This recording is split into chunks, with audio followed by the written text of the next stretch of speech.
But I've spoken to people that are still alive today. If you happen to meet gentleman Sevior Kasukuwere, You can ask him. I told him the exact details that I see you fleeing. Ndaona Zanu-PF yakumukira. And I see Zanu-PF ousting you.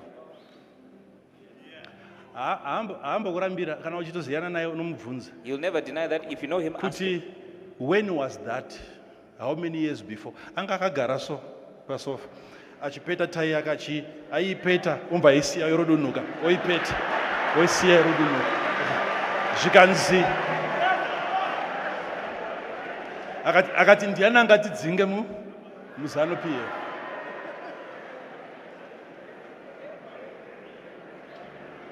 I have so much respect for him. So much respect for him. So much respect for Walter Mzembi. It's unfortunate that we are in a foreign land. It's unfortunate that they're in a foreign land as we speak. But you look at Walter Mzembi, he's harmless. He's pure.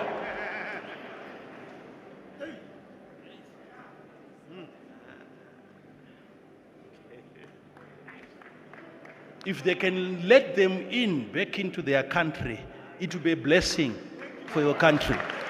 There is nothing wrong with that.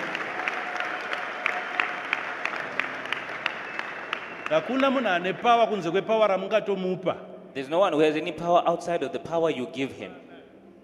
Did they not accuse Walter Mzembi for stealing my televisions and my screen? One of the televisions tikapiwa as a ministry, And as a seed. That issue became contentious.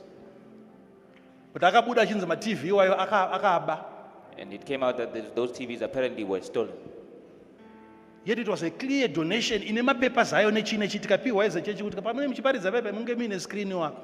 And it was a clear donation that had paperwork so that when you preach you would see it be on the screen. Wacho akasida kwamuri kuti muone TV mimi. Makamuna matira. Who see that? Did you pray for him?